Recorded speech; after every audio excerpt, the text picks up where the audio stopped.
दीदी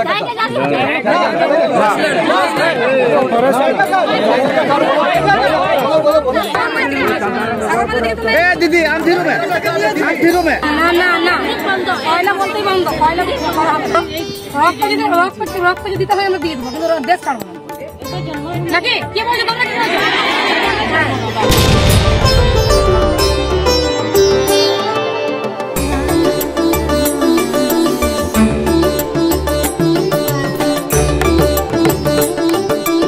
প্রিয় দর্শক, আপনাদের হুল জোহার জানিয়ে শুরু করছি আজকের আলোচনা। একেবারে গ্রাউন্ড জিরো থেকে দেউচা পাচামির যে সমস্ত আন্দোলন কর্মী, সেই আন্দোলন কর্মী আজকে আমাদের মধ্যে এসে জুড়েছে।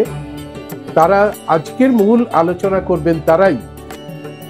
ঘটনাক্রমে আমরা আপনাদের জানাচ্ছি যে দেউচা পাচামিতে যে কয়লা খনির প্রস্তাব দেওয়া হয়েছে, আদিবাসী মূল নিবাসী ভাই বোনেরা সেখানে চরকা গেড়ে দিয়ে পরিষ্কার করে এই কয়লা খনিকে না করে দিয়েছে। বলছে এখানে কয়লা খনি হওয়ার দরকার নেই, কোনো প্যাকেজ আমাদের দরকার নেই, আমরা যেভাবে আছি সেইভাবে জঙ্গল জমি সমস্ত কিছু প্রকৃতির মধ্যেই আমরা বসবাস করতে চাই, আমরা উচ্ছেদ হতে চাই না, আমরা পরিবেশ দূষণ করতে চাই না, এবং এই যে জল জঙ্গল জমির অধিকার আমরা কিছুতেই ছাড়ব না। আজকে এই বিষয় নিয়ে আলোচনা করতে এসেছেন একেবারে দেউচা পাচামি থেকে ইতিমধ্যেই যিনি হিন্দু পত্রিকায় ইন্টারভিউ দিয়ে দেশের সবথেকে বড় এবং জনপ্রিয় পত্রিকা হিন্দুতে যিনি তার ইন্টারভিউ দিয়েছেন, আমাদের মধ্যে উপস্থিত আছেন সুশীল মুর্মু। সুশীল মুর্মুকে ভয়েস অফ বহুজন থেকে হুলসায় জোহার জানাচ্ছি। আমাদের সঙ্গে রয়েছেন লক্ষ্মী, দীর্ঘদিন থেকে, শুধু আজকে নয়, দীর্ঘদিন থেকে এই দেউচা পাচামি কয়লা খনির যে বিরুদ্ধে আন্দোলন চলছে তিনি তার সঙ্গে রয়েছেন, এবং গোটা পশ্চিমবঙ্গ জুড়ে যেখানে আদিবাসী মূল নিবাসী মানুষ রয়েছে তাদের জল জঙ্গল অধিকারের যে লড়াই তার সঙ্গে রয়েছে। এরপরে আরো দুজন আমাদের সঙ্গে জুড়বেন, তো তাদের পরিচয় আমরা তখনই দেব। ইতিমধ্যেই দীননাথ এসে গেছে, দীননাথ চৌড়ে তিনি এসে গেছেন, আরো আসবেন। তো আমরা একেবারে এরাই মূলত দেউচা পাচামিতে যে আন্দোলনটি চলছে সেই আন্দোলনটা অনেকটাই এরা পরিচালনা করছেন। আমরা একেবারে গ্রাউন্ড জিরো লেভেল থেকেই আমরা জানতে চাই, সুশীল, 21 তারিখে কলকাতায় একটি মহা মিছিলের ডাক দেওয়া হয়েছে।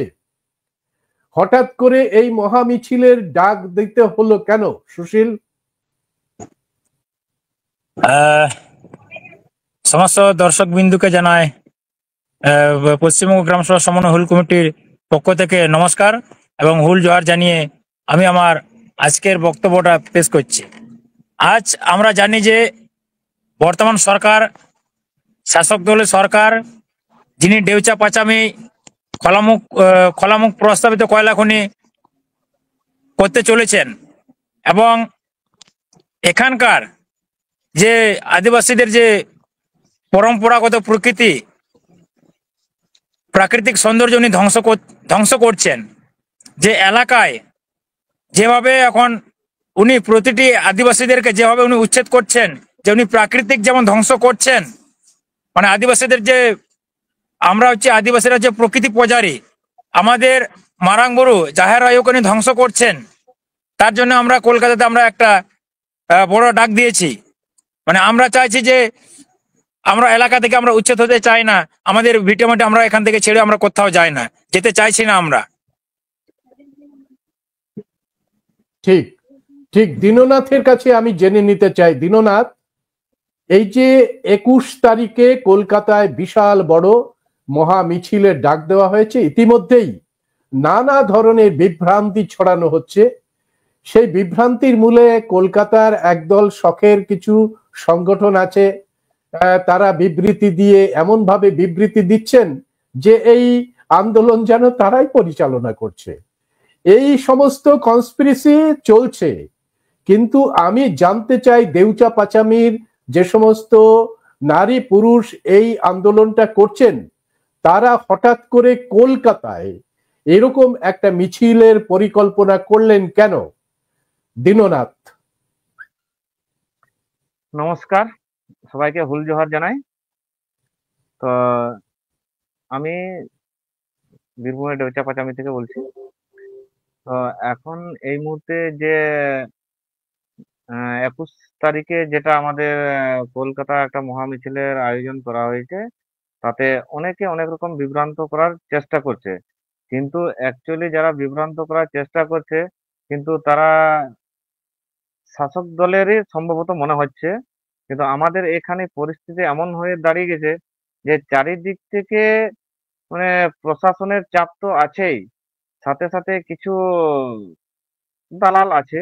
সেই দালাল চক্রে যারা পড়ছে আন্দোলনকারী, তাদেরকে এমন ভাবে হুমকি দেওয়া হচ্ছে, হয়তো রাতের অন্ধকারে তুলে নিয়ে গিয়ে কোনো নিরিবিলি জায়গায় তাকে কোনো টোপ কিংবা হুমকি ধমকি দিয়ে সেই তাকে সান্ত্বনা দেওয়া হচ্ছে, তাতে যাতে আন্দোলনে সামিল হতে না পারে। কিন্তু শাসক দল এমন ভাবে চক্রান্ত চালাচ্ছে যে বলছে যে হ্যাঁ না, সবাই কয়লাতে রাজি আছে, এটা যা করার বহিরাগতরাই করছে, 21 তারিখ আন্দোলন সেটা বহিরাগতরাই করছে। কিন্তু এখানে দেখা যাচ্ছে যে আমাদের গ্রামে পুলিশ প্রশাসন তো রানিং দিচ্ছে ডিউটির জন্য, সেটা আমাদের কোনো আপত্তি নাই, আপনাদের ডিউটি আপনারা করতে পারেন। কিন্তু তার মধ্যে কিছু প্রশাসনের লোক এমন ভাবে সাজিয়ে রেখে দিয়েছে যে মুখে রুমাল গামছা বেঁধে যাতে বুঝতে না পারে, মানে মনে হচ্ছে যে ওরা সে মাওবাদীর লোক। এইভাবে আমাদের এখানে চারিদিক থেকে আমাদেরকে মানে যাতে আমরা কোনো কিছু করতে না পারি, সেইভাবে প্রশাসন করছে। কিন্তু এখন যে আমাদের যে আদিবাসীদের জন্মস্থান, যেটা আমরা বলছি বুকোতোপা মাঝিতান, এইগুলো আমাদের উচ্ছেদ করার চক্রান্ত চালাচ্ছে। কিন্তু সরকার যে প্যাকেজ দিচ্ছে আমাদেরকে বলছে, সোশ্যাল মিডিয়ায় শুনেছি যে 13 লাখ টাকা বিঘে। কিন্তু এই 13 লাখ টাকা দিয়ে আমরা যদি বাইরে কোথাও কিনতে যাই জায়গা, তাহলে 13 লাখ টাকায় আমাদেরকে 13 লাখ টাকায় কত কাঠা কিনতে পারবো? বিঘে তো দূরের কথা, কিন্তু কত কাঠা জায়গা আমরা কিনতে পারবো সেটাই সন্দেহ। কিন্তু এখন আমাদেরকে এত চাপে রেখে দিয়েছে, কিন্তু সম্ভবত 21 তারিখে আমরা প্রোগ্রামে যেতে পারবো কিনা সেটাই আমাদের সন্দেহ লাগছে। আচ্ছা আচ্ছা আচ্ছা, এখন ছড়াচ্ছে। হ্যাঁ বলুন। লক্ষ্মী, দুজনের কথা শুনেই মনে হলো যে ওখানে সাংঘাতিক ভাবে একটু নজরদারির ব্যবস্থা হয়েছে, ভয়ঙ্কর কড়া নজরদারির ব্যবস্থা হয়েছে, যেটা দীননাথ জানাচ্ছে যে ইতিমধ্যেই ওখানে একটা বাতাবরণ তৈরি করা হচ্ছে যে মুখে বেঁধে গামছা টামছা বেঁধে একেবারে সন্দেহজনক কিছু ঘোরাফেরা মানুষের, এবং সেখানে একটু ওই যে অতি বাম ছাপ লাগানোর চেষ্টা করছে, যেটা জনগণের দাবি, সেই জনগণের দাবিকে সরিয়ে দিয়ে অতি বাম ছাপ লাগিয়ে কড়া কড়া নজরদারির ব্যবস্থা করা হয়েছে। এবং সন্দেহ হচ্ছে যে এই মানুষগুলোকে বাধা সৃষ্টি করবে কিনা। যাই হোক, সেটা তো করবেই সেটা। এই যে পরিস্থিতিতে তোমার যেটা মনে হয়েছে যে এই যে ডাক দেওয়ার সাথে সাথে সরকার এবং কিছু তার দালাল, তারা আন্দোলনটাকে ডাইভার্ট করার চেষ্টা করছে। আমরা আজকে পর্যন্ত যতটা জানি, কলকাতারও কিছু সংগঠন তারা নানা বিভ্রান্তি ছড়ানোর চেষ্টা করছে। এটা কি ইচ্ছাকৃত ভাবে, না অসাবধানতাবশত? কি মনে হয় তোমার? সবার প্রথমে আজকে এই বহুজন পক্ষ থেকে যে আমাদের ওখানকার যারা একদম স্থানীয় তাদের সাথে আমাদের আজকে সাধারণ মানুষের সামনে তুলে ধরার যে সুযোগটা করে দিয়েছেন, এর জন্য অনেক অনেক ধন্যবাদ জানাচ্ছি। আমি হুলসই জোহার জানাবো যে এত সন্ত্রাস, এত ভয়ভীতি তৈরির সত্ত্বেও নিজেদের জমি, জল জঙ্গল জমি, নিজেদের অস্তিত্ব, নিজেদের জাহের থান, মাঝি থান মানে বাঁচানোর জন্য যে লড়াই করে যাচ্ছেন এখনো পর্যন্ত ফিল্ডে দাঁড়িয়ে, তাদেরকে আমি হুলসই জোহার জানাচ্ছি।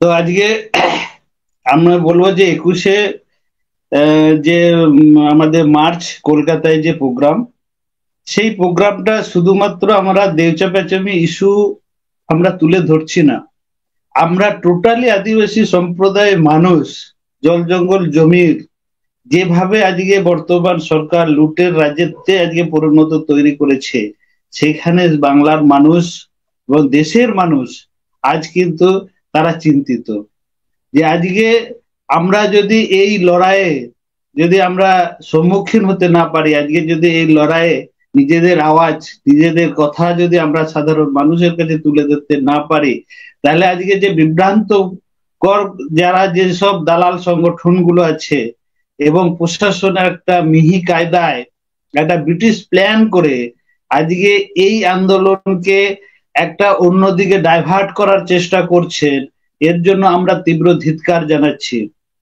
তো আজকে আমরা পরিষ্কার ভাবে বলতে চাই, আজকে আগামী 21 তারিখে যে লড়াই, এই লড়াইটা তো শুধুমাত্র শুরুর লড়াই।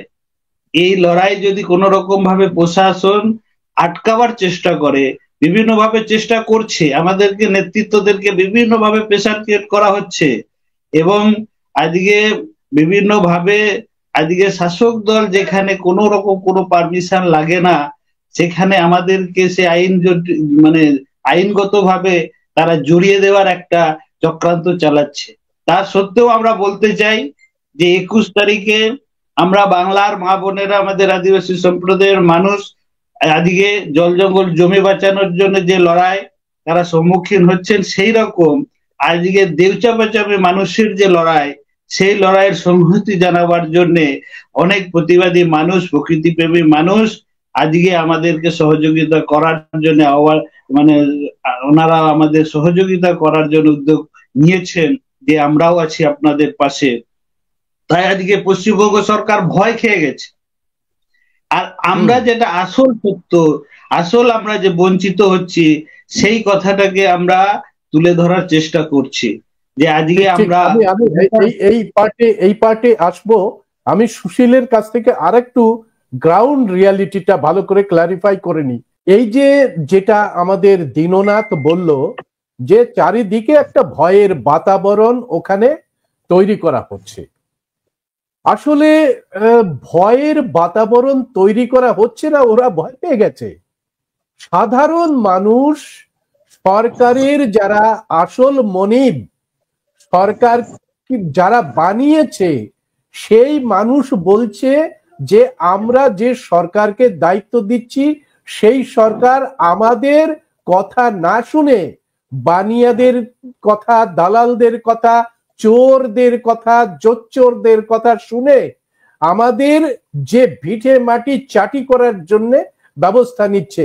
এটা জনগণের মানে রায় নয়, চরকা গেড়ে দিয়েছে আদিবাসীরা, মানে বুঝিয়ে দিয়েছে যে এই পরিকল্পনায়, এই প্রকল্পে তাদের কোনো সায় নেই আদিবাসীদের। তাহলে তো সরকারকে বোঝা উচিত যে তার যে আসল মনিব, দেশের যে মনিব, সেই মনিব বলছে যে তুমি ঠিক মতো রাজ্য পরিচালনা করতে পারছো না, বাং করে দিয়েছি আমরা এই কয়লা খনিকে, তুমি এসো, জনশুনানি করে জানতে চাও যে তোমার মনিবরা কি ধরনের উন্নয়ন চাইছে। কিন্তু সেখানে চোখ রাঙানো হচ্ছে। কিভাবে চোখ রাঙানো হচ্ছে? এখানে সুশীল, গ্রামে গ্রামে কি পুলিশ ঢুকছে? এখানে আপনারা যদি দেখেন যে প্রতিটি গ্রামে গ্রামে পুলিশের ভ্যান মানে একদম সবসময় একখানটায় ঘুরে ঘুরে বেড়াচ্ছে। মানে এলাকার মানুষ একদম আতঙ্কিত হয়ে পড়ে আছেন যে তারা কি করবেন কি না করবেন। মানে তারা এখন এলাকার মানুষ একদম আতঙ্কিত হয়ে একদম তাদের তাদের মনের ভিতরে একটা ভয় ঢুকে আছে। তারা কিন্তু প্রচন্ড একটা ভয়ের মধ্যে পড়ে আছে। না তারা না পারছে সরকারের বিরুদ্ধে আওয়াজ তুলতে, না না পারছে কোনো কিছু করতে। তারা কিন্তু বাধ্য হয়ে তাদেরকে ভয় দেখিয়ে মানে তাদেরকে এমন ভাবে ভয় দেখানো হচ্ছে যে তারা যেন জমি যেন দেন, সেভাবে তাদেরকে ভয় দেখানো হচ্ছে। আমরা যদি দেখি যে কিছুদিন আগে মানে দেউচা পাচামিতে যখন চরকা যখন করা হয়, চরকা খাদানে যখন খাদান যখন বন্ধ করা হয়, তখন সেই চরকা সেই চরকা দেওয়ার আগেই যখন এলাকার মানুষ যখন ওই ওই স্থানে যখন যাচ্ছিলেন চাঁদা গ্রামে, চাঁদা গ্রাম চাঁদা বাগানটায়, তখন কিন্তু তাদের সেই মানে চারিদিকে পুলিশ এবং যারা আন্দোলনকারী তাদেরকে আটকানো হচ্ছে, তাদেরকে যেতে দেওয়া হচ্ছিল না। কিন্তু তাদের বাধা অতিক্রম করে তারা সেই জায়গায় গিয়ে চরকাটা কিন্তু করে দেওয়া হয়। কিন্তু সেই দিন এমন ভাবে তার পরের দিনে মানে কিছু রবিন সোরেনের গুন্ডা বাহিনী দালাল যারা স্থানীয় বাসিন্দাও নন, তাদেরকে তারা মানুষকে ভুল বুঝিয়ে রাতের অন্ধকারে সেই চরকাটাকে তুলে দেন এবং এলাকার মানুষকে একটা হুঁশিয়ারি দিয়ে দেন, আপনারা যদি এই পরবর্তী যদি করেন তাহলে আপনাদের অনেক কিছু একটা অসুবিধা হয়ে যাবে। মানে এই গুন্ডা রবিন সোরেনের গুন্ডা বাহিনী মানে মানুষের উপর এতটাই মানে তারা অত্যাচার করছেন, মানে এলাকার মানুষ এখন আতঙ্কিত হয়ে একদম পড়ে আছেন। কি সাংঘাতিক, কি সাংঘাতিক। দীননাথ, এই যে যে একটি নাম উঠে এলো রবিন সোরেন, রবিন সোরেন মানে দেউচা পাচামিতে এই গুন্ডাগার্দি করছে দীর্ঘদিন থেকে আমরা শুনতে পাচ্ছি। এবং আমি মানে আমরা যারা গণতন্ত্রে বিশ্বাস করি, দেশকে ভালোবাসি, জঙ্গল জমিকে ভালোবাসি, তারা অবাক হয়ে যাচ্ছি যে কি করে জনগণের যে আসল রায় সেটাকে অমান্য করে তাদেরকে ভয় দেখিয়ে গুন্ডাদের লেলিয়ে দিয়ে এই রকম একটা ভয়ের বাতাবরণ তৈরি করছে। তো এই ভয়ের বাতাবরণের মধ্যে দিয়ে তোমরা যারা লড়াই করছো এবং সত্য কথাটা জানাতে চাইছো সরকারকে, দেশের মানুষকে, তাদের উপরে কি একেবারে সরাসরি এই যে গুন্ডা বাহিনীর চাপ আসছে কিংবা পুলিশের চাপ আসছে? দীননাথ, রবিন সোরেনের কথা যেহেতু উঠে এসেছে, তো রবিন সোরেন আমাদের এখানে 2010 সাল থেকে যে একটা গাঁওতা বলে একটা সংগঠন করা হয়েছিল, সেটা আদিবাসী আর মুসলিমদের মধ্যে একটা ঝামেলা হয়েছিল। তো সেখান থেকে রবিন সোরেন আমাদের এখানে উঠে আসেন যে তিনি একটা গাঁওতার নেতা। সেই হিসাব থেকে আমরা রবিন সোরেনকে চিনতাম। তো এখন গতকাল না তার আগের দিন একটা ওই ট্রাইব টিভিতে আমি রবিন সোরেন আর আমাদের বাপিদার একটা কথোপকথন দেখলাম। তাতে যা বোঝা গেল, রবিন সোরেনের বক্তব্য হচ্ছে যে আমি লোককে চাকরি দিতে পারবো না, অথচ লোকের চাকরি খাবো না, এই কথাটা বলেছেন। আর তিনি বলেছেন যে আমাদের এখানে সমস্ত আদিবাসীরা নিজে থেকে জমি দিতে ইচ্ছুক, নিজে থেকে জমি দিচ্ছে। আর যারা দেবে না তার জমি কাটবে না, আর যারা দিচ্ছে তাদের জমি কাটবে। এই জিনিসটা রবীন্দ্র সোরেনের মুখে শুনেছিলাম। তো এর পরিপ্রেক্ষিতে আমি একটা কথা বলছি যে রবীন সোরেন যেহেতু বলেছেন যে যে জমি দিচ্ছেন তার জমি কাটবো, আর যে জমি দিচ্ছে না তার জমি ক্ষতি করা হবে না। তো এখানে একটা উদাহরণস্বরূপ আমি দিচ্ছি যে আমার এখানে তো আমি কোল ব্লকের মধ্যেই পড়ি। তো আমার পাশে যদি কয়লা খনন করা হয়, সেটা অটোমেটিক সবাই জানে যে পাশের ক্ষতি হবেই। এটা তো বিধির বিধান, কেউ বাধা দিতে পারবে না। তো তার উদ্দেশ্যে আমি একটা কথা বলছি যে আমার বাড়িতে যদি আমি স্বেচ্ছায় আগুন লাগিয়ে দিই, তো পাশের বাড়িতে কি কোনো ইফেক্ট পড়বে না? এই জিনিসটা আমার জানার খুব ইচ্ছে ছিল রবি সোরেনের কাছ থেকে। কিন্তু যাই হোক, সেদিন জানা ছিল না, একটু পরে দেখলাম, সেটা প্রশ্ন করতে পারলাম না। তো যেহেতু এখানে কয়লা আমাদের 1000 ফুটের নিচে আছে, 1000 ফুটের নিচে যদি কয়লা করা হয়, তাহলে আমাদের এখানে পরিবেশ দূষণ তো হচ্ছেই, সাথে সাথে পানীয় জলেরও অসুবিধা হবে। তো এই জন্যই আমি একটা কথাই বলছি, যে আমার বাড়িতে যদি আমি স্বেচ্ছায় আগুন লাগিয়ে দিই, তো পাশের বাড়িতে কি কোনো ইফেক্ট পড়বে না? ঠিক ঠিক এই ঠিক, কথাটা আমার বলেছে। একেবারে একেবারে তাই, একেবারে তাই। আমি লক্ষ্মীর কাছে আসি। লক্ষ্মী, এই যে সুশীল এবং আমাদের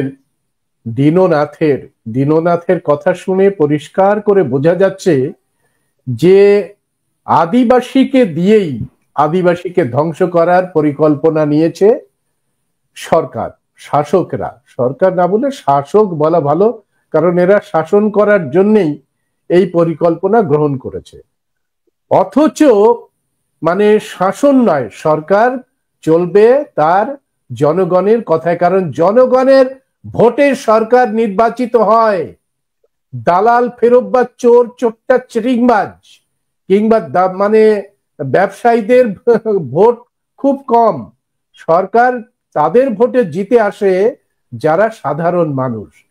সেই সাধারণ মানুষের মধ্যে বিভ্রান্তি ছড়ানোর জন্য, সাধারণ মানুষকে ভয় দেখানোর জন্য যে সরকার কাজ করে সে তো স্বৈরাচারী। তো সরকার এরকম স্বৈরাচারী পদক্ষেপ নিচ্ছে কেন? লক্ষ্মী, আজকে দেখুন, আমরা ওখানে যখন মানুষ ওখানে আন্দোলনে সংগঠিত হয়েছে, তারা গ্রাম সভা তৈরি করেছে, গ্রাম সভা তৈরি করে আওয়াজ তুলেছেন যে না লোকসভা না বিধানসভা, সবচেয়ে বড় গ্রাম সভা। আমাদের গ্রাম সভার সাথে প্রশাসনের একটা তাদের সাথে আলোচনা করে এই এলাকার যা উন্নয়ন হবে, কি খাদান হবে না হবে, এলাকার মানুষের সাথে পরিষ্কার ভাবে আলোচনা করে তাদের অনুমোদন নিয়ে তবেই হবে। এই আওয়াজটা তারা প্রথম থেকে তুলে নিয়ে এসেছিল। তাদের সংহতি জানানো, তাদের পাশে যখন আমরা গিয়েছিলাম, মানে আদিবাসীদের অধিকার রক্ষা, আদিবাসীদের সাংবিধানিক অধিকার রক্ষার জন্য যখন আমরা পাশে দাঁড়িয়েছিলাম, তখন আমরা বহিরাগত হয়েছিলাম। আর আজকে যারা জমি মাফিয়ারা আজকে ওখানে গিয়ে তারা ইনলিগালি ভাবে কাজ করছেন, তারা কিন্তু বহিরা নন। আজকে রবীন সরেন কি বহিরাগত নন? আজকে তারা বহিরা নন। আমরা যখন তাদের পাশে অধিকারের কথা বলছি, তখন আমরা মাওবাদী হয়ে যাচ্ছি, আমরা অ্যান্টি সোশ্যাল হয়ে যাচ্ছি। বিভিন্ন ভাবে তারা সাধারণ মানুষের কাছে অপপ্রচার চালাচ্ছেন। তো আজকে এই সরকার টোটালি আদিবাসীদের বিরোধী সরকার, জনগণ বিরোধী সরকার। এই সরকার যে লুটেরা মাফিয়াদের সরকার। এই সরকার কখনো সাধারণ গরিব খেটে খাওয়া মেহনতি মানুষের কথা শোনার জন্য কোনো পরিকাঠামো তাদের নেই। তাই আজকে যারা প্রতিনিধি আমরা মনে করি যে আমাদের প্রতিনিধি আছে, সেই প্রতিনিধিগুলোকে মানে মুখে সেলোটেপ এঁটে রেখে দিয়েছেন, যে তারাও চোখ থাকতে অন্ধ, কান থাকতে বোবা, মুখ থাকতে কালা, তারা যা করবে সেটা ঠিক।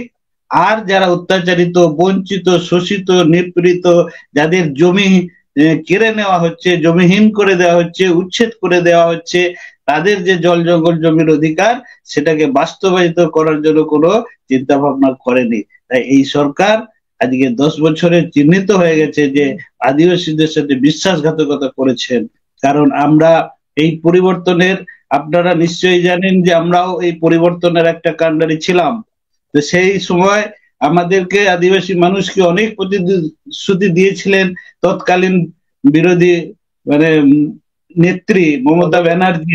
বলেছিলেন যে আমাকে ভোট দাও, আমাকে ক্ষমতায় এলে আদিবাসীদের জল জঙ্গল জমির অধিকার আমরা বুঝিয়ে দেবো। কিন্তু আজকে দেখা যাচ্ছে যে সিঙ্গুর থেকে, নন্দীগ্রাম থেকে লালগড় আন্দোলনের মাধ্যমে আজকে মানুষের জনসমর্থন পেয়ে আজকে ক্ষমতায় এলেন, নাম দিলেন মা মাটি মানুষের সরকার। আজকে সেই সরকার আজকে আদিবাসীদের জমি ছিনিয়ে নেওয়ার জন্য বাঘের মতো ছাপিয়ে পড়ছে। কার স্বার্থে? কারণ সেই আদানি আম্বানি তাদের স্বার্থে। ঠিক। আমি আর একটু জেনে নিই সুশীলের কাছ থেকে। সুশীল, গ্রাম সমন্বয় হুল কমিটির তুমি পদাধিকারী। এতগুলো গ্রামে গ্রাম সভা হয়েছে, সেই গ্রাম সভাকে উপেক্ষা করে রবিন সোরেনের মতো মানুষেরা তারা একটা সংগঠন নাম দিয়ে কি পুরো জনমতকে তারাই বলছে যে আমরা যেটা বলছি সেটাই। তা রবিন সোরেনকে বেশি গুরুত্ব দিচ্ছে কেন সরকার, গ্রাম সভাকে উপেক্ষা করছে কেন? কারণ রবিন সোরেন হচ্ছে একটা শাসক দলের নেতা। তিনি নামমাত্রই দিয়েছেন যে দিশম আদিবাসী গাঁওতা। অ্যাকচুয়ালি তাদের যে সংগঠনটা হচ্ছে তাদের কিন্তু তৃণমূলের দ্বারা পরিচালিত একটা সংগঠন গাঁওতা। তাই জন্য তারা কিন্তু সমস্ত জিনিস তারা কিন্তু সরকারকে তারা কিন্তু সমর্থন করে, তৃণমূল সরকারকে তারা কিন্তু সমর্থন করে বলে তাদেরকে সরকার তাদেরকে একদম তাদেরকে নিয়ে একটু উনি কাজটা করছেন। এবং রবিন সোরেন যদি আপনি দেখেন, রবিন সোরেনের নিজের বোন সে হচ্ছে তৃণমূলের জেলার সহকারী সভাপতি। যদি তার জন্য এমনি প্রশাসন কিন্তু এলাকার প্রতিটা গ্রামের গ্রাম সভার মানে সম্মতি নিচ্ছেন না, তারা কিন্তু শাসক দলের কথাই শুনছেন। যারা তৃণমূল সরকারকে ভোট দেন তাদেরকেই দিচ্ছেন। কিন্তু আমাদের যে দাবি দাওয়া, আমাদের যে কথা, আমাদের যে সুর, আমরা যে দীর্ঘদিন ধরে কথা বলে আসছি যে লোকসভা নয় বিধানসভা, সবচেয়ে বড় গ্রামসভা যেটা বলবে সেটাই হবে। কিন্তু প্রশাসন কিন্তু সেই কথাটা আমাদের কথা কিন্তু কর্ণপাত কিন্তু করছেন না। ওনারা আমাদের দীর্ঘদিনের দাবি যে আমরা কিন্তু ডেপুটেশন দিয়ে আসছি যে আমরা এলাকায় কয়লা খনি হতে চাই না, আমরা কয়লা খনি চাই না, আমরা এলাকার সার্বিক উন্নয়ন চাই। আপনারা যদি দেখেন এখানটায় আমাদের যে পাশের যে আমি যেখানটায় বসবাস করি সেখানে একটা হসপিটাল আছে, সেই হসপিটালটা কিন্তু বন্ধ একদম টোটালটাই বন্ধ, মানে একদম ধুলি কোনা দিয়ে একদম টোটালটা বন্ধ আছে। সেই হসপিটালে তারা কিন্তু কোনো নজরদারি করেন না। এবং সেখানটা আমরা কিন্তু 400টা বেডের জন্য আমরা কিন্তু আবেদন করেছিলাম। এখন অবধি কিন্তু সরকার কিন্তু আমাদের কথা কোনো কিছু কথা কিন্তু আমাদের কর্ণপাত করছেন না। আমাদের এখানটা গিরিজোর সাঁওতাল উচ্চ বিদ্যালয়, মানে আমাদের যে সাঁওতাল উচ্চ বিদ্যালয় আছে সেখানেও কিন্তু হোস্টেলটা কিন্তু বন্ধ হয়ে যাওয়ার অবস্থা। আর যেখানে আমাদের হোস্টেলটাও মানে সে এখন ভাঙাচোরা অবস্থায়। আমাদের গিরিজোর সাঁওতাল উচ্চ বিদ্যালয় টোটাল এখন মানে আপনার 9টা শিক্ষক আছে, 3টে আছে প্যারা টিচার আর 6টা আছে রেগুলার টিচার, মানে এই অবস্থা। অথচ আমাদের স্কুলে অলচিকি লিপি এখনো শুরুটা হয়নি। যে আমাদের যে অলচিকি ভাষা, অলচিকি লিপি, সেই লিপিটা এখনো কিন্তু ওখানে চালুটা হয়নি। মানে এরকম অবস্থা, মানে উনি এলাকার উন্নয়নটা করতে পারছেন না, যে এলাকার যে ডেভেলপমেন্টটা হবে সেটা উনি করছেন না। আর অথচ উনি চাইছেন যে আদিবাসীদেরকে উচ্ছেদ করে উনি কয়লা খনিটা চাইছেন।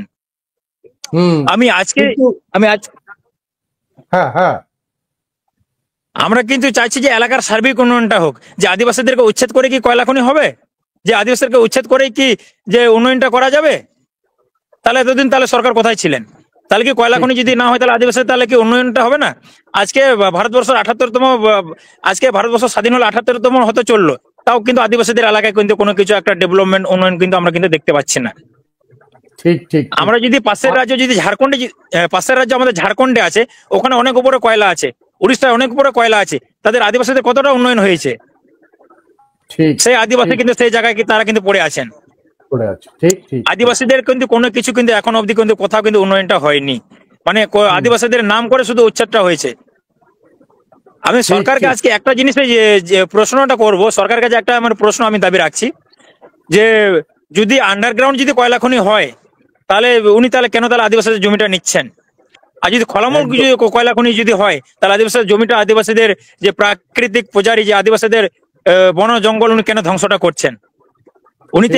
সরকারকে এখন অবধি কি উনি একটু নিজে বৃক্ষরোপণটা করতে পেরেছেন? আমি সেই সরকারের কাছে আমি প্রশ্নটা আমি রাখছি, এখন অবধি নিজের হাতে কোথাও উনি বৃক্ষরোপণটা করেছেন না উনি লালন পালন করতে পেরেছেন? উনি কেন 2006 ফরেস্ট অ্যাক্ট উনি ধ্বংসটা করছেন? বনাধিকার আইন উনি লঙ্ঘন করছেন কি কারণে, কিসের জন্য? আজকে যে চাঁদা থেকে যে 200-300 পুরনো যে আমাদের শাল গাছ, মহুয়া গাছ, সেগুলাকে তুলে অন্য জায়গায় স্থানান্তর করা হচ্ছে, সেটা কি আদৌ কি বাঁচবে? সে 200-300 পুরনো গাছ না, তার সঙ্গে কি আদিবাসীদের যে পরিমাণ জমি আছে সেই পরিমাণ জমি যেখানে গাছগুলোকে স্থানান্তর করা হচ্ছে সেখানে আদিবাসীদের যে পরিমাণ জমি আছে সেই পরিমাণ জমি সেইভাবে দেওয়া হচ্ছে কি? না না না না, সেভাবে আদিবাসীদের জমিটা দেওয়া হচ্ছে না। এখানে একটা দাম আমরা হচ্ছে আদিবাসী, একটা দাম নির্ধারিত করে দিচ্ছে 13 লক্ষ টাকা, এই টাকাটা নিয়ে যেখানে পারো সেখানে চলে যাও। তাহলে ওই বৃক্ষরোপণের মানে কি? এখন আমি যদি বলি যে না, আমি এখান থেকে সরকার যিনি বলছেন যে এক বিঘে জমির দাম হচ্ছে 13 লক্ষ টাকা, আমি যদি ভাবি যে আমি কলকাতায় গিয়ে থাকবো, তাহলে কি সেই 13 লক্ষ টাকাকে আমি কি ওখানে জমি জায়গা কিনতে পারবো? উনি তো এখন অবধি একটা পুনর্বাসনও করতে পারলেন না। ঠিক ঠিক। আমি একটু যে আদিবাসীরা কোন জায়গায় থাকবে, আদিবাসীদের আদিবাসীদের যে পরমগত যে আমাদের পূর্বপুরুষের যেটা আমাদের ঐতিহ্য পরম্পরাগত, সেটা উনি কি কোনো কিছু করতে পেরেছেন? না না, কোথাও একটা গাছ লাগাতে পেরেছেন উনি, যে আমরা যে প্রকৃতি পূজারী। আমি একটু দীননাথের কাছে আসে। দীননাথ, এই যে আদিবাসীদের অনেক বড় বড় সংগঠন রয়েছে, এবং আমাদের কাছে যেটা খবর এসেছে যে এই সমস্ত বড় বড় সংগঠন মিলে নাকি আর একটা বৃহত্তর সংগঠন হয়েছিল, সেই সংগঠনটার নাম ইউফাও। সেই ইউফাও এর সদস্য রয়েছে সমস্ত গণসংগঠনগুলোর। তা সেই ইউফাও যেদিন দেউচা পাচামিতে সমীক্ষা করতে যায়, সেদিন অনেকেই তো দেখলাম প্ল্যাকার্ড নিয়ে দাঁড়িয়ে বলছে আমরা জমি দিতে চাই। প্রচুর মানুষ জমি দিতে চাই বলছে, তাহলে তো জমি সবাই দিয়ে দিয়েছে। দীননাথ, হ্যাঁ, তো আমাদের আদিবাসী সংগঠনের একটা সবথেকে শক্তিশালী করা হয়েছে যেটা ইউফা, অল আদিবাসী অর্গানাইজেশন যেটা আমরা বলছি। তো এই সংগঠন থেকে যেনারা আমাদের এখানে এসছিলেন ইনকোয়ারি করতে, তো সেটা আমি যা শুনলাম, মাত্র দুটো গ্রামে ঢুকেছিলেন ওনারা। দুটো গ্রামে ঢুকেছিলেন, সেটাতে আবার যে গ্রামে এটা শুনলাম যে রবীন সোরেনের গোষ্ঠী বাহিনী নাকি ওরা এক গ্রাম থেকে আর এক গ্রাম ওদেরকে নিয়ে যাচ্ছেন। তো ওনারা যদি প্রতি গ্রামে যদি আসেন, তো আজকে প্রথমে হয়তো হরিণ সিংহাতে গেছিল। তো হরিণ সিংহাতে গিয়ে যাদের সাথে ওনারা কথা বলেছেন, কিন্তু সেই জায়গা থেকে অন্য গ্রামে, যেটাকে বলছে তালবাঁধে ওনারা এসেছিলেন, সেই গ্রামে কিন্তু সেই সমস্ত লোককেই দেখা গেছে। কিন্তু এটা হলো কি করে? তাহলে গ্রাম যখন পরিবর্তন হচ্ছে, গ্রামের লোকগুলো তো পরিবর্তন হওয়া দরকার ছিল। তো এখানে তো পরিষ্কার বোঝা যাচ্ছে যে যারা কয়লার জন্য রাজি, কয়লা করতে চাইছেন, তারাই এক গ্রাম থেকে আর এক গ্রামে তাদেরই বক্তব্য শোনা যাচ্ছে। কিন্তু মাত্র দুটো গ্রাম ঘুরে তো ওনারা কোনো পত্তা পাবেন না। তো তারপরে সোশ্যাল মিডিয়াতে জানা গেল যে ইউফা হাইজ্যাক হয়ে গেছে। না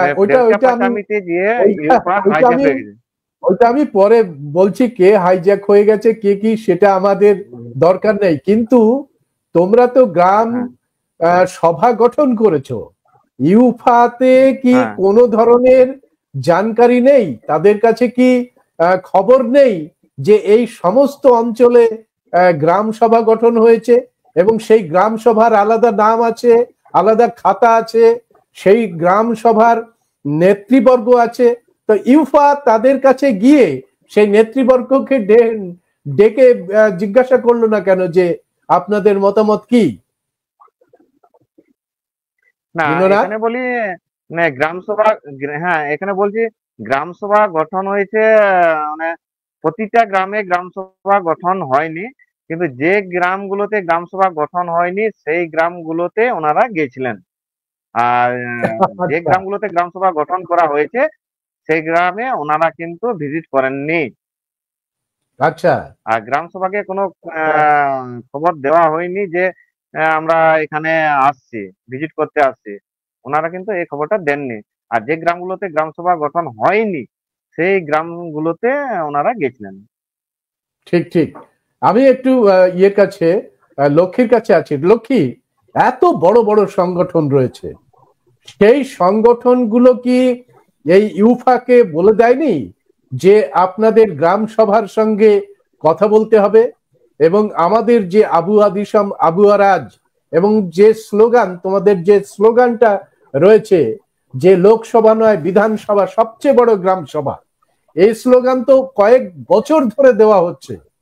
তাহলে আদিবাসীদের বড় বড় সংগঠনগুলো ইউফাকে কেন বললো না যে আপনাদের অবশ্যই গ্রাম সভার অনুমতি নিতে হবে, গ্রাম সভাকে ডাকতে হবে? কি ঘটনা ঘটলো?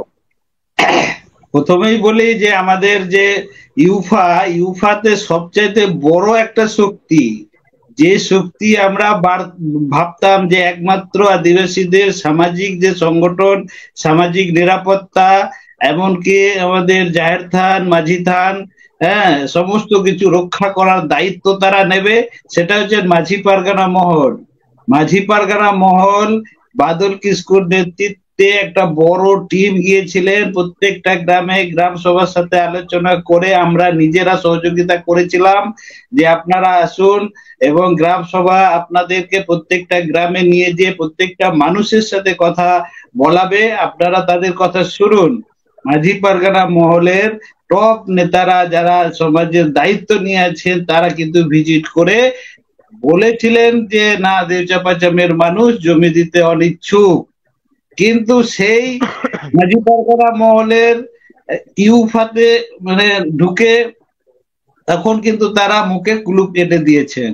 মানে এখান থেকেই বোঝা যায় যে আমরা সাধারণ খেটে খাওয়া মেহনতি মানুষদেরকে বোকা বানাবার জন্য এইসব সামাজিক মানে ভেগধারী এই নেতাগুলোকে আমরা ধিক্কার জানাচ্ছি যে কেন তারা মুখ খুলছেন। এখনো পর্যন্ত কিন্তু পারগানা বাবা যেখানে নাকি সমাজের একটা বিশাল দায়িত্ব আছে সেখানে উনি কিন্তু এত কিছু হচ্ছেন যেমন কিছুই বলছেন না, যেমন মুখ্যমন্ত্রী কিছুই বলছেন না, আদিবাসী মন্ত্রীরা এমএলএরা কিছুই বলছেন না, ঠিক সেই রকম ভাবে যারা বলেন যে আমরা নন পলিটিক্যাল, আমরা সামাজিক দায়বদ্ধতা নিয়ে কাজ করছি, সমাজ সংস্কৃতিকে নিয়ে কাজ করছি, আজকে তারা কিন্তু একই মানে পথের পথিক হয়ে গেছেন। মানে তারা সেখান থেকেই বোঝা যায় যে তাদের চরিত্রটা কি, এবার কোন তারা নন পলিটিক্যাল না পলিটিক্যাল তাদের অবস্থান থেকেই বোঝা যায়। তো সেই কারণে আজকে গ্রাম সমন্বয় হুল কমিটির পদাধিকারী সুশীলের কাছ থেকে জেনে আসি যে ইউফা ভিজিট করলো, তো গ্রাম হুল কমিটির পদাধিকারীকে ডাকেনি ইউফা? না না, ওনারা আমাদের সঙ্গে কোনো আলোচনায় করেননি। ওনারা যে আসছেন, ওনারা কিন্তু আমাদেরকে কোনো কিছু ইনফরমেশন ওনারা কিন্তু দেননি। ওনারা কিন্তু রবীন সোরেন যে তৃণমূলের শাসক দলের নেতা, তার হাতে কিন্তু হাইজ্যাক হয়ে গেছেন সিউড়িতে। তখনই আমরা কিন্তু সকাল থেকে সন্ধে অবধি ওনাদের অপেক্ষায় ছিলাম যে ইউফা যে 50টা সংগঠন, সমস্ত সংগঠন মিলে একটা যে সংগঠনটা তৈরি করা হয়েছে, সেই সংগঠনের সমস্ত লোক যে দেউচাপাচাম আদিবাসী মানুষকে বাঁচাবে বলে আসছিল, কিন্তু সব অসহায় দরিদ্র মানুষগুলা কিন্তু তাদের হয়ে তাদের দিকে কিন্তু চেয়ে বসেছিলেন যে এরাই আমাদেরকে বাঁচাবে, এরাই আমাদের পথ। কিন্তু তারা সেই অসহায় দরিদ্র মানুষের তাদের কিন্তু চোখে কিন্তু ধুলো দিয়ে তারা কিন্তু অন্য জায়গায় কিন্তু চলে গেছেন। মানে আমরা কিন্তু সকাল থেকে এখানে স্থানীয় মানুষ যে আমি গ্রাম সভার সমন্বয় হুল কমিটি তাদের অপেক্ষায় কিন্তু সারাদিন এখানটায় তারা কিন্তু দাঁড়িয়েছিল যে তারা আসবে বলে। না, আসেনি। না না না, আমরা যারা মিডিয়ার পক্ষ থেকে দেখলাম, আমি দীননাথের কাছে আসি, মিডিয়ার পক্ষ থেকে দেখলাম যারা প্লাকার্ড নিয়ে দাঁড়িয়ে আছে আমরা জমি দিতে চাই, তাদেরকে জিজ্ঞাসা করছেন কিছু সাংবাদিক যে আপনি কোথা থেকে এসেছেন, আপনার কি এই দেউচা পাচামিতে জমি আছে? সে ঘাবড়ে গিয়ে, আদিবাসী মানুষ তো, ঘাবড়ে গিয়ে বলল না, আমরা বাইরে থেকে এসেছি। তাহলে হাতে প্ল্যাকার্ড রেখেছেন কেন যে আমরা জমি দিতে চাই, আপনি কোথাকার জমি দেবেন? এটা কি ধরনের ঘটনা ঘটেছে দীননাথ? এটা তো একেবারে পাবলিকলি চলে এসেছে। ওই মানুষগুলো, তুমি যে বললে যে একই মানুষকে একই গ্রামে, বিভিন্ন গ্রামে ঘুরিয়ে দেখানো হয়েছে যে গ্রামের মানুষরা অনুমতি দিচ্ছে, ইউফাতে এই কাণ্ডটা করলো। হ্যাঁ বলি, এটা তো আমরা পরিষ্কার দেখতে পেয়েছি যে সংবাদ মাধ্যমে আমরা পরিষ্কার দেখতে পেয়েছি যে ওখানে ওদেরকে জিজ্ঞাসাবাদ করা হয়েছে যে আমরা জমি দিতে এসেছি, সেই ফ্ল্যাগ ধরে কিন্তু দাঁড়িয়ে আছে। কিন্তু তাদেরকে প্রশ্ন করা হচ্ছে যখন যে তোমার বাড়ি কোথায়, সে কিন্তু দেউচা পাচামির লোক নন। তা তিনি কিন্তু অন্য জায়গার নাম করেছেন। কিন্তু এখানে একদম একটা তাই। জিনিস পরিষ্কার বোঝা যাচ্ছে যে আমরা আদিবাসী মানুষরা অত্যন্ত সহজ সরল মানুষ। এবার আমাদের এই সহজ সরলতার খাতিরে কিছু যারা স্বার্থান্বেষী মানুষ আছে, তারা কিন্তু আমাদের সরলতার ফায়দা তুলে তাদের হাতে পতাকা ধরিয়ে ফ্ল্যাগ ধরিয়ে তাদেরকে এখানে দেউচা পাচামির নাম করে আনা হয়েছে।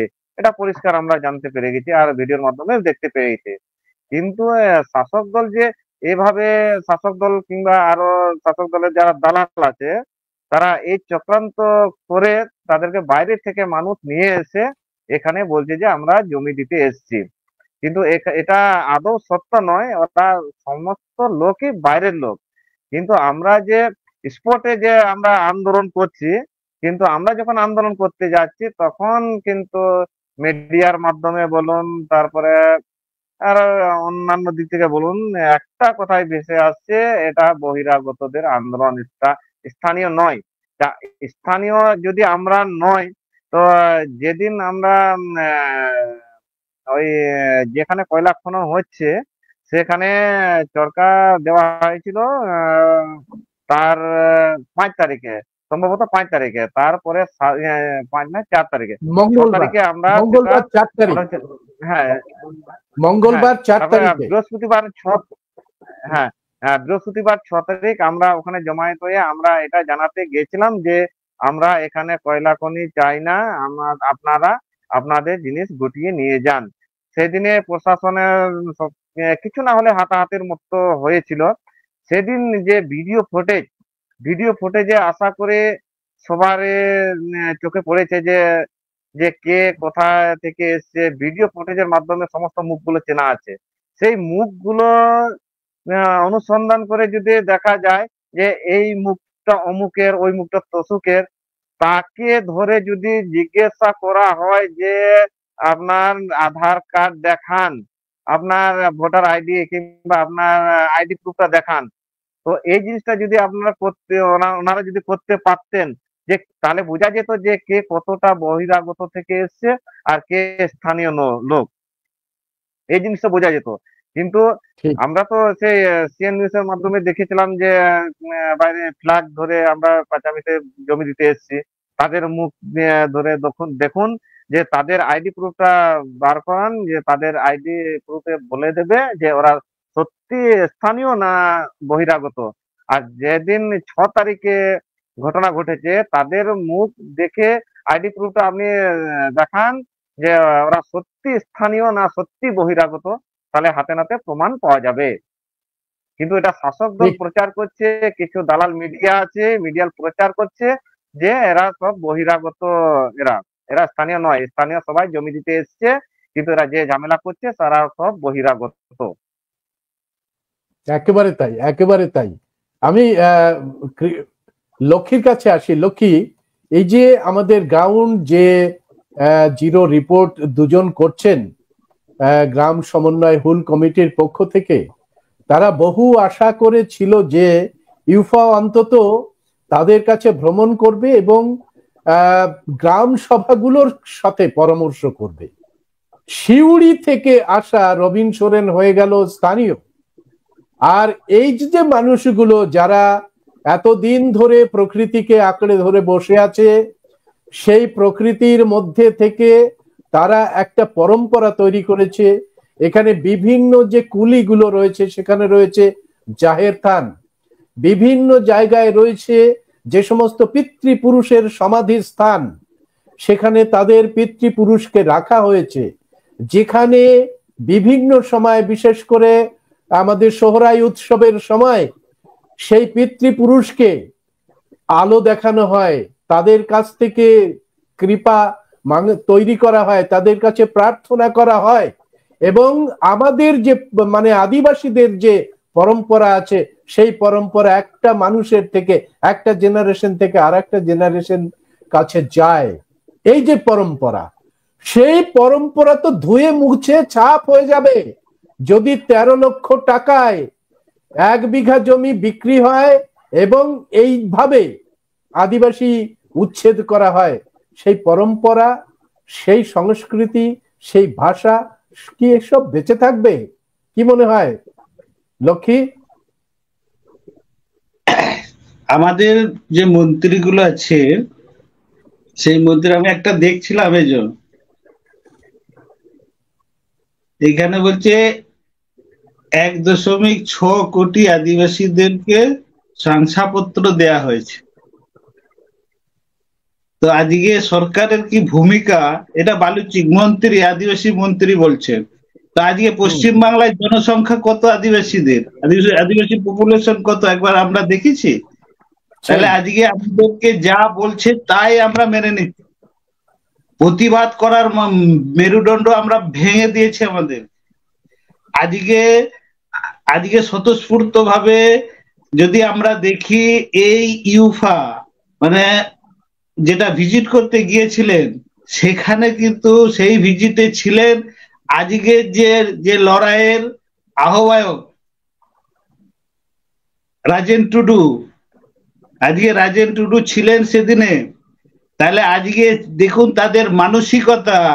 আজকে রাজেন টুডু ইউফা থেকে বেরিয়ে এসে আজকে সত্যি সেই দেউচাপাচামি মানুষের পাশে থাকা উচিত বলে আজকে সংহতির জন্য আজকে কলকাতায় মহামিছিলের ডাক আজকে উনি নেতৃত্ব দিচ্ছেন। আর আজকে সেই ইউফার যিনি কনভেনার, উনারা চলে গেলেন শাসক দলের সাথে আলোচনা করতে। তো আজকে এখান থেকেই বোঝা যায় যে সত্যি তারা কি গিয়েছিল যে সেখানকার মানুষের সত্যি তাদের অবস্থা, তাদের ওখানকার মানুষ কি চাইছে সেটা জানার জন্য, নাকি শুধুমাত্র নাটক করার জন্য যে না আমরা যাব ওখানে গিয়ে 50টা সংগঠন সরকারের পাশে থাকবে সেটা দেখানোর জন্য গিয়েছিল। মানে এটা কিন্তু পরিষ্কার, তারা দাবেদারি করার জন্য এখনো পর্যন্ত তারা সেই কাজটা করেই যাচ্ছে।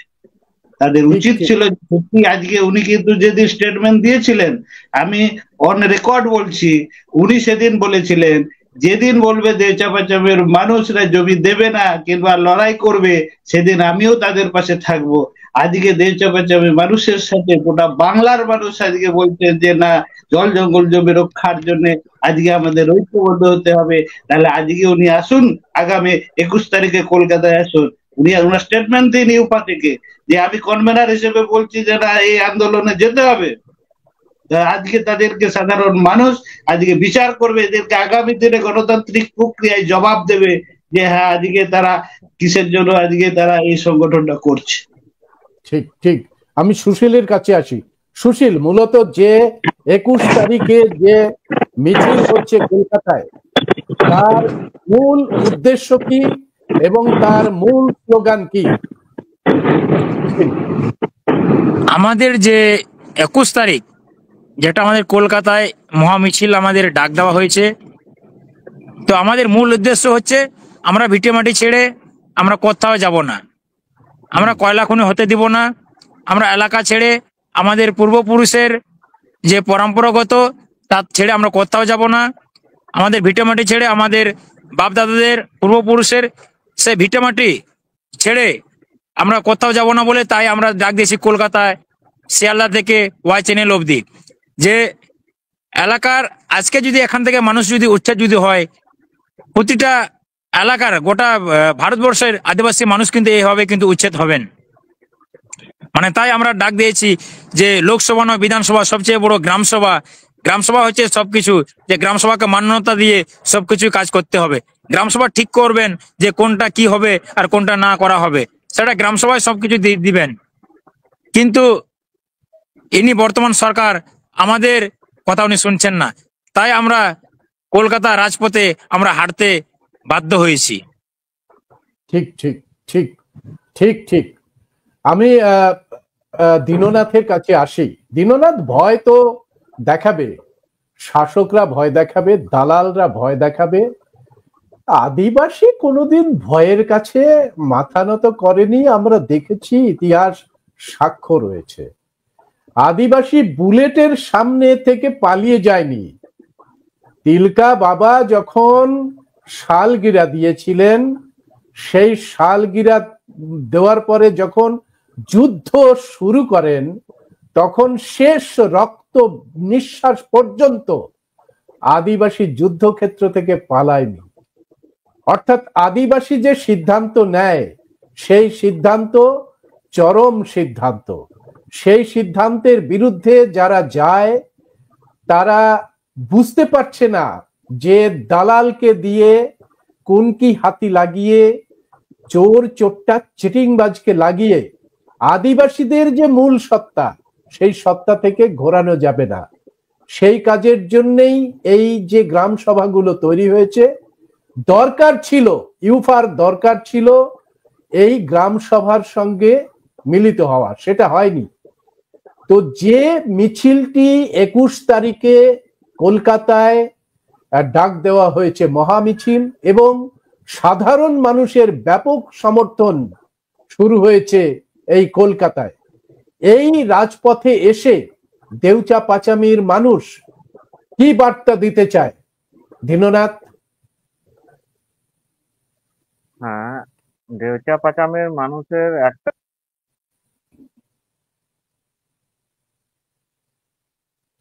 হ্যাঁ, তারিখে 21শে করা হয়েছে। সেই মহামিছিলে আমরা প্রতিটি জেলা থেকে, আমরা এখান থেকে দেউচা পাচামি থেকে তো আমরা যাচ্ছি, প্রতিটি জেলা থেকে আমাদেরকে যেন সমর্থন করেন। আমাদের ভিটে মাটি, বুক তোপা, মাঝি থান, জাহের থান, এগুলো যেন আমাদের উচ্ছেদ না হয়, এই বার্তাটাই দেবো। আমরা একটা কথাই বলে এসেছি, আমরা সবাই মিলে এই মহামিছিলে সামিল হব। আর একটা জিনিস বলি, যখন যে হিন্দুদের মন্দির, মুসলিমদের মসজিদ, যখন কোনো রাস্তার ধারে যদি থাকে, সেই মন্দির কিংবা মসজিদ রাস্তা বাড়ানোর সময় সরকার কোনো কিছু করতে পারে না। তো আমাদের মাঝি স্থান, জাহের স্থান, এগুলোকে আমরা রক্ষা করব না তো কে রক্ষা করবে? এগুলো সরকার আমাদের উচ্ছেদ করতে চাইছে কেন? এগুলো আমরা কোনো দিনও কোনো মতে, আমরা যে জীবিত থাকতে আমরা কিন্তু এটা উচ্ছেদ হতে দেব না। এটাই আমাদের বার্তা। আমরা 21শে মার্চ আমরা যাচ্ছি, এই বার্তা নিয়ে আমরা যাব। জাহের স্থান, মাঝি স্থান, কবরস্থান, অনেক কিছু আছে, বুকতবা আছে, এই জিনিসটা আমরা কোনোদিনও হারাতে চাই না। বেশ বেশ বেশ বেশ। আমি লক্ষ্মীর কাছে আসি একেবারে শেষ বার্তা নিয়ে, যে লক্ষ্মী বাধা দেওয়ার চেষ্টা করবে। সংগঠক হিসেবে তোমরা যারা আহ্বান করেছো, এই মহা মিছিলের আহ্বান করেছো, তারা সরকারের কাছ থেকে, প্রশাসনের কাছ থেকে কি ধরনের আচরণ আশা করছো?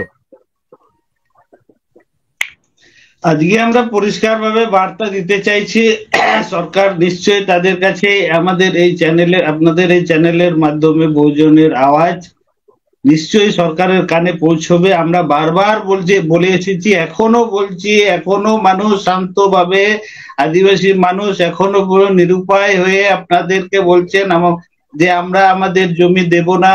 আমরা আপনাদের যে প্ল্যানিং, আমাদেরকে পরিষ্কার ভাবে বোঝান, আমাদেরকে জানান কি করছেন না করছেন। তো আমি প্রথমেই বলেছিলাম যে আজকে যদি সত্যি সরকার যদি এই পলিসি দিয়ে থাকে যে না, আদিবাসীদের সাথে বসার কোনো প্রয়োজন নেই, আদিবাসীদের সাথে তাদেরকে জানানোর কোনো প্রয়োজন নেই, যা ইচ্ছা তাই করবো, গুন্ডাগার্দি করবো, হিটলারের রাজত্ব চালাবো, তাহলে আমি বলেছিলাম যে, প্রথমেই বলেছিলাম যে গর্ত খোঁড়া হচ্ছে, সেটা হচ্ছে এই সরকারের কবরের, মানে এই সরকার ওই কবরেই চলে যাবে। মানে জমি নিয়ে ক্ষমতায় এসেছেন, আর আজকে জমি নিয়েই তিনি আজকে সরকার থেকে উচ্চত্ব হবেন। তো এর জন্য আগামীতে আদিবাসী মানুষ সংগঠিত হচ্ছে, বাংলার মানুষ সংগঠিত হচ্ছে, বঞ্চিত শোষিত সমস্ত মানুষরা আজকে ঐক্যবদ্ধ হচ্ছেন। তো আগামী দিনে এই গণতান্ত্রিক প্রক্রিয়ায় জবাব দেবে। আমি একেবারে সুশীলকে নিয়ে এই আজকের আলোচনা শেষ করব। সুশীল, সরকারের কাছ থেকে কি ধরনের আচরণ আশা করছো? মানে আমরা যে এখানকার যারা আমরা আন্দোলনকারী, আমরা যে সরকারের যে প্রশাসনে মানে আমাদেরকে এখানটায় আমাদেরকে মিথ্যে অভিযোগ দেওয়া হচ্ছে, মানে সরকারের যে পলিসি, আমরা যারা আন্দোলনকারী আমাদেরকে মাওবাদী তকমা দেওয়া হচ্ছে। আমি নাকি মাওবাদী, আমি নাকি এলাকায় আমি নাকি আর্মস ঢোকাচ্ছি, এইসব আমাদেরকে মিথ্যা অভিযোগ দেওয়া হচ্ছে এবং আমাদের নামে উল্টো পাল্টা সোশ্যাল মিডিয়া একটা ছড়িয়ে দেওয়া হচ্ছে।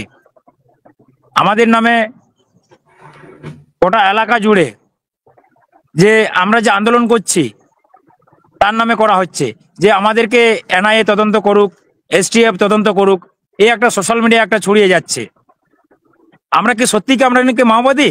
আমরা যদি মাওবাদী হয়ে থাকি তাহলে আপনারা আমাদের নামে স্টেটমেন্ট নিন, আপনারা ফাইল করুন, আমাদেরকে অ্যারেস্ট করুন। আমরা সত্যিকার আমরা যদি মাওবাদী থাকি তাহলে কি আন্দোলন করলে কি আদিবাসী মানুষকে মাওবাদী হয়ে যায়? তাহলে আমরা কি ভারতবর্ষের নাগরিক নয়? না আমরা কি অন্যান্য বিদেশ থেকে এসেছি? মাওবাদী হলে তো এখন সরকার চাকরি দেবে আমাদেরকে। সেটাতে মনে হচ্ছে আমরা কি সত্যিকার আমাদেরকে আন্দোলনের অধিকারকে, আমাদেরকে সংবিধানের অধিকার কি নেই? আমাদেরকে আন্দোলনের অধিকারকে, আমাদেরকে সংবিধান, আমাদের জন্য কি সংবিধান কি লেখা নেই? আমরা কিন্তু ভারতবর্ষ স্বাধীন করেছি আমরাই। আমাদের তিলক বাবা, আমাদের সিধু কানু মুর্মু, তারাও ইংরেজদের বিরুদ্ধে লড়াই করেছিলেন, ইংরেজদের বিরুদ্ধে লড়াই করে ভিটামাটি বাঁচিয়েছিলেন। তাহলে কি আমরা কি আন্দোলন করলে কি আমরা কি মাওবাদী হয়ে যাব? এটা কোন সরকারের রাজ্যতে আমরা এখন এসেছি? বেশ বেশ, খুবই একটা হাস্যকর ব্যাপার। ঠিক ঠিক ঠিক। আমরা চাইছি সুশীল, আমরা চাইছি যে জনগণনা হোক, জনশুনানি হোক, যে কারা কয়লা চাইছে কারা কয়লা চায় না। বেশ বেশ, জনশুনানি হোক। আমরা কিন্তু চাইছি এলাকার সার্বিক উন্নয়নটা হোক। আমরা কিন্তু উচ্ছেদ হতে আমরা এখান থেকে চাই না। আমাদের এলাকায় উন্নয়ন হবে, ডেভেলপমেন্ট হবে, আমরা এই জিনিসটা আমরা চাইছি, আমরা অন্য কিছু আমরা চাইছি না। একেবারে তাই, একেবারে তাই। আমাদের যারা দর্শক তারাও অসংখ্য অসংখ্য ভালো ভালো মতামত দিয়ে আমাদের এই যে আলোচনাটাকে সমৃদ্ধ করেছেন এবং তোমরা যে গ্রাউন্ড জিরো লেভেল থেকে যে তথ্যটা আজকে সারা পশ্চিমবঙ্গের মানুষ, এই ভয়েস অফ বহুজন শুধু পশ্চিমবঙ্গ নয় সারা পৃথিবী জুড়ে এই আলোচনা আজকে দেখছেন, যে গ্রাউন্ড জিরো থেকে যারা তাদের পরম্পরা, তাদের যে গ্রাম, তাদের জল জঙ্গল জমি বাঁচানোর জন্য লড়াই করছেন এবং সরকারের কাছে আবেদন করছেন যে তাদের বেঁচে থাকার রকম মতো সমস্ত সুবিধা থেকে যেন তাদের বঞ্চিত না করা যায়। কারণ তারাই হচ্ছে সরকারের মালিক, তারাই ভোট দিয়ে সরকারকে নিয়োজিত করেছে। তারা কোনো কোম্পানির জন্যে তারা তাদের যে পরম্পরাগত গ্রাম ছেড়ে উঠে যেতে একেবারে নারাজ।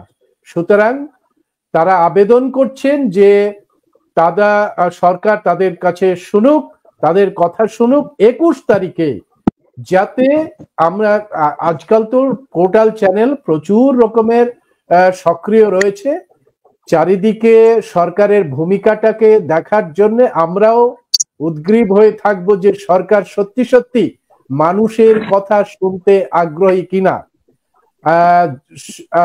লক্ষ্মী কিছু বলতে চাইছে? অল্প সময় পেরিয়ে গেছে। লক্ষ্মী, আমি লাস্টে এই চ্যানেলের মাধ্যমে আমি পুলিশ প্রশাসন এবং কলকাতা পুলিশ এবং সরকারকে আমরা জানাতে চাই যে আগামী যে 21 তারিখে যে আমাদের মহামিছিলের ডাক দেওয়া হয়েছে সেটাকে আপনারা বাধা দেওয়ার চেষ্টা করবেন না, কারণ আমরা সেখানে হামলা করতে যাচ্ছি না, আমরা সেখানে কলকাতাকে দখল করতে চাইছি না, আমরা দেবচার মানুষকে তুলে এনে কলকাতাতে বসাতে চাইছি না, আমরা আমাদের সাংবিধানিক অধিকার রক্ষার লড়াইয়ের জন্য সে আওয়াজ তোলার জন্য আমরা যাচ্ছি। তো আপনারা সহযোগিতা করবেন এই ভরসা রাখছি। বেশ বেশ বেশ। তো আপনারা সবাই শুনতে পারলেন, আর যারা প্রশাসনে আছে তারাও নিশ্চয়ই শুনতে পারলেন যে এই আন্দোলন সম্পূর্ণভাবে সংবিধান, আইন এবং দেশ রক্ষার জন্য এই লড়াইয়ের পাশে অবশ্যই সরকার সমস্ত রকমের সুযোগ সুবিধা করে দেবেন এই মানুষগুলোকে তাদের কথা বলার জন্য, কারণ কথা বলাটা, মত প্রকাশ করাটা ফান্ডামেন্টাল রাইটস এর অংশ।